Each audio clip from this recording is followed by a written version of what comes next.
Right now, we have Tim Scott, who is a senator of South Carolina and also the only African-American Republican senator. Senator, there is a lot of conversation right now about police reform.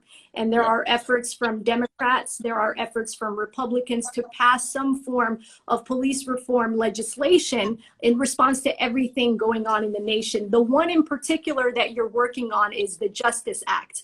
For our audience, tell us about the Justice Act and elements that are in the legislation in response to everything happening in the nation. Well, hey, thank you for the opportunity to have the conversation and talk about the important legislation that we've been working on.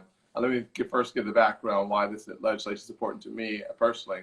I started the conversation about police engagement about 22 years ago when I was a county council member. And I was stopped 7 times in 1 year as an elected official. And so I had a conversation on county council about driving while black and the amount of disparity within the law enforcement community targeting African Americans. I wanted to address that issue. Tried again 5 years ago, certainly had multiple conversations over several years, but in 2015, Walter Scott in North Charleston, my hometown, shot in the back 5 times by an officer who then falsified the incident reports. And I went to the floor of the Senate, asked both sides of the aisle to come together and talk about the fact that so little information is known about bodily injury that leads to death because of the use of force in this nation. Less than 40% of the departments today still report to the FBI. Second thing, of course, was the Mother Emanuel church shooting. Yesterday was the 5th anniversary. And I talked after that speech as well about the importance of bringing this nation together. So I find myself here again, trying to find a legislative path that I think will make a difference based on personal experience, historical evidence that suggests that we have to do something. And I believe that this legislation helps us get there. That said, I had a chance to review the House bill and took a look at the things that I liked about the House bill. And I wanted to at least present a bipartisan piece of legislation that encompassed all 3 levers of government, realizing that if we're not all saying yes, this does not become law. And so it's really important for us to design something that takes into consideration everyone's priorities, or nothing actually happens and we send the negative signal to the country that we're not listening. We are listening, at least I am listening, and I think that most people are listening. So with that said, the first part of my legislation is around gathering more information so that you're able to direct the type of training and resources in the direction that produces better outcomes. In our legislation, I talk about the importance of the George Floyd / Walter Scott Notification Act when the use of force leads to serious bodily injury or death. I want all that information reporting to the FBI so that we have a chance to then direct policy changes that we think are important by utilizing grants one way or the other. The second part of that is the Breonna Taylor Notification Act because of the no-knock warrants. I know that some want to ban no-knocks, but we know essentially nothing about no-knock warrants. And so the first thing you have to do is get all the information, the credible facts, so that you can then redirect the process.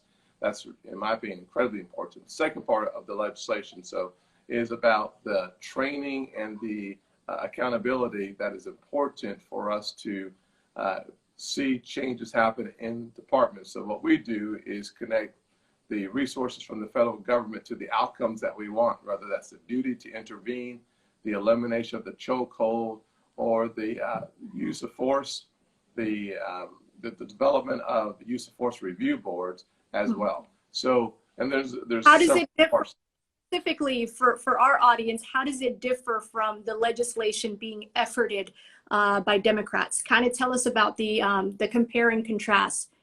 Obviously, there's a lot of overlap between the two, but what makes it different? Yeah, so I guess the biggest thing is on the chokehold. One of the biggest differences is first that our bill says that we will defund the departments if they don't ban chokeholds in those departments. The House legislation on that part says that they'll basically take the money from the states from a grant process as well.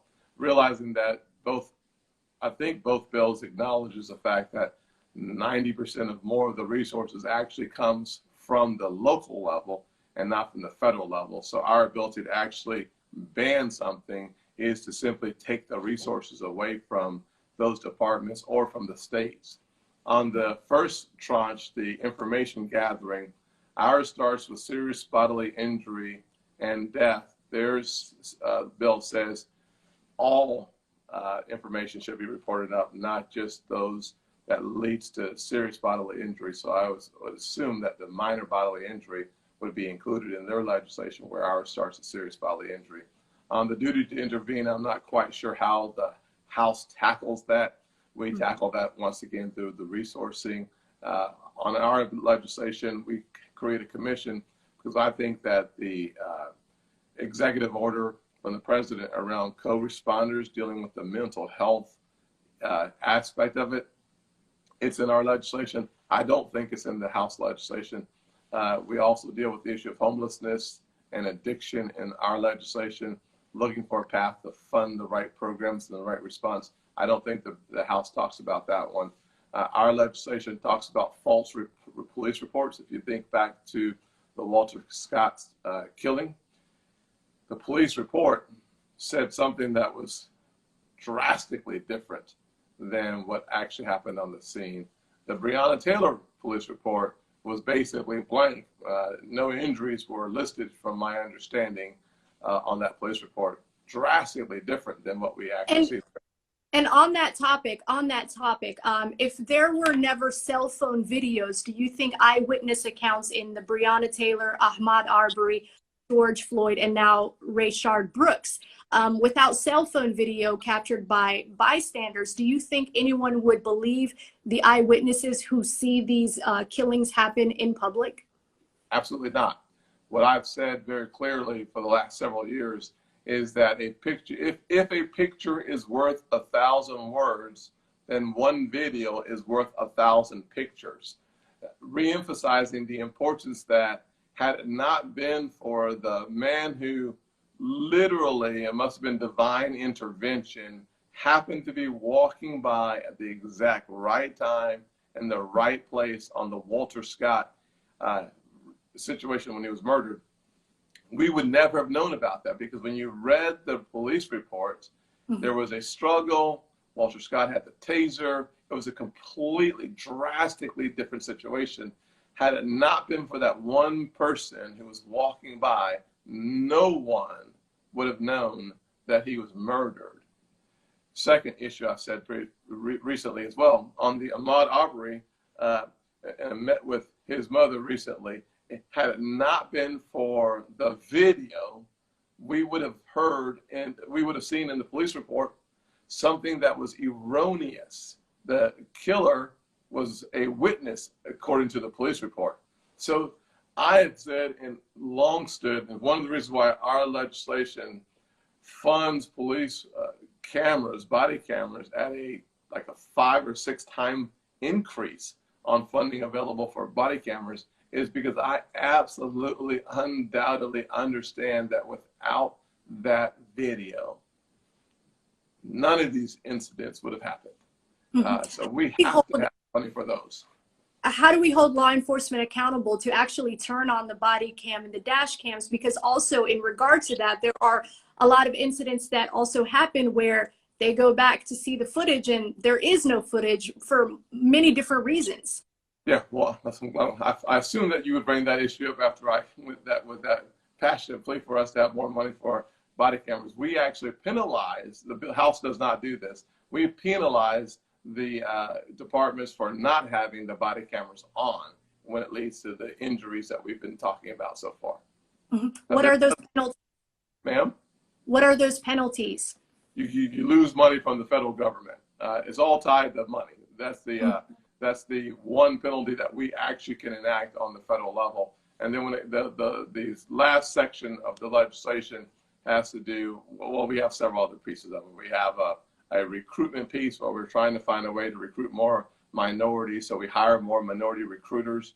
African-American recruiters do a better job of attracting more African-Americans into agencies. Women, statistically speaking, are attracted into agencies more often by female recruiters as well. So we try to fund more actual recruiters into departments as well. And then there's another track on African-American history using the African American Museum as a means to getting more cultural awareness into the conversation in law enforcement departments. Those things are as part of our bill, I think, only. On the officer misconduct, we believe that the retention of records is an absolutely essential component to eliminating the ability of a bad officer to transfer to another department. We worked that out, realizing the executive order from the president would create a national database. If the president's executive order creates a national database, we needed to create the preservation of the record so all that information flows seamlessly. The House bill creates a state database, so I think we tackle that differently. Perhaps the parts of the House bill that people like that are not in the current legislation on the Senate side would be the challenging qualified immunity. On the House bill, Section 1983 is dealt with. We don't do that on the Senate side. And I don't know what else is in the House bill that I would be missing right now. A lot of questions are coming in on the comments section.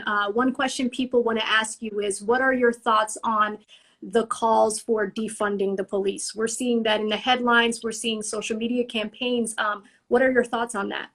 Yeah, I think it's the wrong direction. Certainly, when you talk to people who say they're in favor of defunding the police, they actually mean something other than defunding the police, except for a couple of folks who said, well, when I say defund the police, I mean defund the police. Others say when they say defund the police, what they mean is they're looking for other ways of diversionary programs that reduces the incidents, and they name specifically the mental health component, having co-responders. The president's executive order actually empowers co-responders to the scene. Our legislation is designed to have more experts tell us what that looks like so that we can get more mental health experts embedded in departments. I actually think that we can't afford to defund the police. What we have to do is have character-driven police. And the way we get there is by getting the resources that we control at the federal government as our way of producing the results that the communities, specifically communities of color, deserve. And so I think we get there by having the resources in our hands and controlling those resources to get the results that we want. Has President Donald Trump had any input on the Justice Act? I know that there's also the executive order that he also proposed. How much input has he had on the legislation that you now have been working on for 5 years? None, actually. I've certainly spoken to the White House about the priorities that I placed in the Justice Act. I had 5 other members of the Senate help me on the Justice Act. I looked at the House bill. I looked at the president's executive order, but I had not talked to the president about the Justice Act until it was finished. And we actually rolled it out yesterday. I spoke with him after I rolled it out. What kind of bipartisan efforts could there be? You have 2 legislations, you have a lot of passion. So many representatives want to do something because of the state of the nation right now. There's an outcry for justice. Could you see a bipartisan effort of bringing both legislations together so that it has an even higher chance of passing? Well, if there is no bipartisan cooperation on both sides, nothing will happen. So I've spoken to Cory Booker on a number of occasions. Kamala and I texted yesterday, spoke with Chris Coons, Senator Carper, Kirsten Sinema, as well as Manchin on the left, and Doug Jones too. And so I'm looking for people who want to have a conversation. The way that we have a conversation in the Senate is for folks to vote for the motion to proceed. The motion to proceed is a procedural vote that allows us to get on the bill so that people can offer amendments, so that if you want something that I don't have in my base bill, you have a chance to add it. And if it's not successful, then you can vote against the bill. But we have to actually get on the bill so that we can talk about finding a bipartisan path forward. But I'm having those conversations today with some of the senators on the other side. We're going to get together and see what both sides can agree upon. My hope is that if we already can see 80% that we agree on, at least do that 80%. Others would say maybe you hold hostage that 80% to get the 1 or 2 things that you really want to be included. I'm willing to have a conversation with anyone about this legislation, because I think it's important for us to do as much as possible. And if there are places where the two sides can't get together, let's do what we can do, because real people in real places may lose their life if we don't do some things. So I hope that we get as much done as possible. Let's talk about how the phrase Black Lives Matter is now mainstream, being accepted by corporate America. So many corporate companies finally acknowledging that phrase, where back then it meant that you were picking a side. But for once, the phrase itself actually means that Black Lives Matter. It doesn't mean other lives don't matter. It just means, in light of everything happening, this is something that's finally being acknowledged and embraced by so many companies. What are your thoughts on that?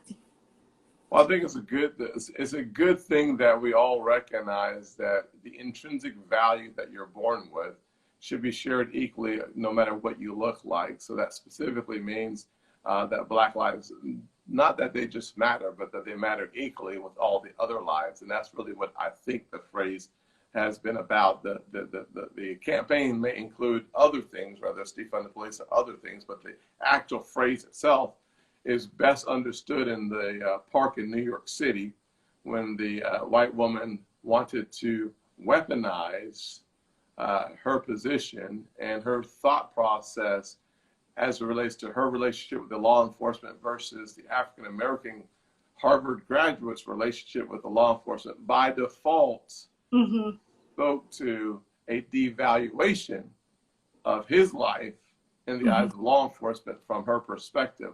That was instinctive, which is problematic. That, to me, underscores the importance of the fact that our lives as African Americans matter just as much as any other life here in this country and on earth. How do you define systemic racism? And for our audience, can you share experiences that you've had as a Black man growing up in the South? I mean, you know, this is something you are outspoken about as well. Kind of share your definition of what systemic racism is and what your experience has been as a Black man working his way up in the corporate ladder. Yeah, I don't have a good definition of systemic racism. I have a better definition of racial outcomes that I think is important. I think racial profiling is a classic example of racism that has to be dealt with, because the racial outcomes negatively impacts not only your ability to move around in your own communities, whether it's Charleston for me or DC here. It's the fact that I'm far more of a target simply because I'm driving while Black, or simply because I'm walking around the streets. So for me, that racial outcome is important for me to address and to aggressively push back on as a legislator, and frankly, as a human being. I've said it very often. I mean, I've been talking about this for at least 20 years, as I've said. It's important for me to bring as much attention to those outcomes as possible, the definitions of why people do what they do. I mean, it's nice to have that conversation. It's better for me to change the outcome of that conversation, the outcome of those racial biases that I've experienced.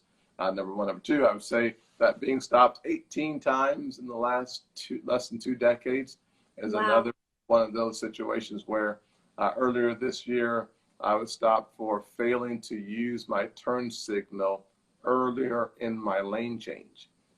I didn't know that was such a thing, but I found that out that day. Last year, in November, I was pulled over for having my flashers on when I stopped to help someone find their phone, and then got back in the car and was sitting there before I turned my flashers off. A police officer pulled me over. 18 times overall. 18 times. Well, not overall, just in the last less than 2 decades. Less than 2 decades. As you have your, if I go my whole life, but if you could estimate your whole life, how much would it be? I hate to say, I don't want to pretend that it's, I don't know, honestly. I'd have to go back and count from, my first stop was June the 5th, 1987. And so I'd have to count from that point forward to 2000, to really to 1998. And then from 1998, 1999 through now, I know it's been 18 times in the last 2 decades. As you are, as you're sitting in your car, hands on the steering wheel, waiting for the officer to approach you, what thoughts go through your head in those moments over the last 2 decades? Well, I'm typically pretty ticked off, to be honest with you, especially if I haven't been speeding or doing anything wrong. And second thing, I feel a little devalued, to say it nicely. And usually I roll all my windows down because I don't want the officer to misperceive my size and my skin as a reason to get, jittery. So I oftentimes will put both of my hands out the window because I don't want any mistakes, because mistakes are explained by the person who's alive. And so I try my best to make sure that I am in a frame of mind before the officer comes to the car to not be combative, because I literally get so frustrated at these stops that it would be easy for me to have a far more aggressive posture, and that's not in my best interest. So I have to chill for a minute and ask the officer, why, pray tell, did you pull me over? And the last time I got a warning ticket, thank God for that part, but a warning ticket for simply not using my turn signal early enough. I used it. He even said, you did use it, but you didn't use it in time. And so, at this point, I'm calling, I'll call a police chief and have a conversation about what I think is a problem. Or I'll call someone else that I know in law enforcement just to explain to me what happened. And what they'll tell me is what I already know, which is that the officer used the excuse of a turn signal to look into my car because my windows are tinted dark. And they're looking for a way to see if they can smell anything or look around the car. And frankly, that's why I always say that, whether you're rich or poor, or if you're African American and you're driving, your wealth or your political affiliation or your resources, they don't change the fact that you're still driving while black. And unfortunately, as I've talked to a lot of police chiefs around the country who happen to be African American, their experience is exactly the same as my experience by their own officers sometimes. So it's more than a thing. It's a chronic issue that I'm trying to find a way to deal with through these challenging situations. And well, in response to that, what do you say to African Americans who may not identify with your political party, but they identify with your experience? One of the things I hate the most is racial profiling, to be honest with you, because I've been a victim of it. And I know that those folks who may be listening to us today have been a victim of it as well. I've also been a victim of partisan profiling. Just because I happen to be a Republican is not a reason to dislike me off the cuff. I think if we all, as much as we should hate profiling and stereotyping, I would hope that we would not be quick to profile and stereotype others. I think if you look at my policy positions, you would say, what? Rather, that is, we've had a lot of conversations around HBCUs lately. The fact is that if you call darn near any sitting president or chancellor of an HBCU, ask them how helpful has Tim Scott been to their goal and their objectives, they would say that perhaps as supportive as any other senator on the issue of historically black colleges and universities has been my legislation that has led to more funding to the HBCUs, the record-breaking funding levels, according to the head of the United Negro College Fund, came through our efforts in my office, leading the HBCU fly-ins over the last 4 years. If you were to ask Van Jones or Charlemagne the God about my efforts around Black wealth creation, being my Black History Month event this year, when they were on a panel with me and two conservative African Americans, three liberals and three conservatives talking about the same issue, Van Jones said that he wished we would have far more conversations with me about Black wealth creation because of our efforts. If you look at my legislative agenda, the opportunity agenda around opportunity zones to bring more money into the poorest communities, around my financial literacy objectives that brought financial literacy football sponsored by the NFL and Visa into every high school and middle school in South Carolina, because I grew up in a single parent household in poverty. I know the importance of A, literacy, and B, financial literacy. If you talk to the people that are incarcerated in South Carolina, and the fact that I visited the jails, served lunches, and worked with programs to reduce recidivism before there was a First Step Act, and worked with folks who had nonprofit religious organizations focusing on reducing the number of our folks that end up in the system, talking about the importance of making sure that lawyers tell our folks about PTI, pretrial intervention. One of the greatest challenges in the community is the inability to get proper representation. That's been part of my next legislative efforts to fix those issues. If you think about charter schools and schools that in the poor zip codes produce the worst results, why have I spent so much time on Title I and Title II funding for poorest kids and the kids with special needs? It's because I flunked out of high school as a freshman. So what people oftentimes say is he's a Republican, so he has no clue and no priorities that reflect our community. And frankly, I would say match my work on sickle cell anemia versus anybody else's. Match my work on Black farmers and heirs property versus anybody else's. And what you'll come to find out is not this year, not last year, but every single year I've been in the Senate, we've been working on these priorities because God made me Black, and I think he did it on purpose. And part of the way that I honor who I am is to make sure I serve those who can't speak for themselves. It's right out of Proverbs 31, I think it's verse 8 or verse 9. It says, stand up for those who cannot stand for themselves, according to the NIV version. And that's what I've been doing. Credit, I don't have the luxury of worrying about credit. I have the responsibility of getting something done. I think that you would be very surprised by what we've done. And that's one of the reasons why the folks that have been working on these issues keep coming back to the office asking for more help on these issues because we produce results. And some of the criticism that you're bringing up that may be said about you, another term that comes into the picture is tokenism. This is something you have also addressed as well. Tell us about tokenism and how you process that as a whole. Well, I think it's, if people are offended by stereotyping, and when you're called a token, that's stereotyping. I find it profoundly shocking that our community uses phrases that we reject when people use them towards us, which is pretty remarkable. And remember that there's only one other Black male in the United States Senate. It happens to be a Democrat. There's only one Black female in the Senate. So when you think about it, there's not 10 on one side and 1 on the other side. There's 1 on one side and there's 2 on the other side. So the party that really reflects America's push towards diversity has produced 2 senators right now. And the one that gets pinged for having no interest in it has produced 1. So the fact of the matter is that both parties can do a whole lot better, should do a whole lot better, but one party gets a lot more dings than the other party as it relates to our representation. But here's what I would ask you to do. Smart, capable person that you are, take a look at the Senate staffing and see which party reflects diversity in a way that speaks to the community. If you pay attention to how many chiefs of staff are African American in the United States Senate, my chief of staff, I think, is now the only African American female chief of staff.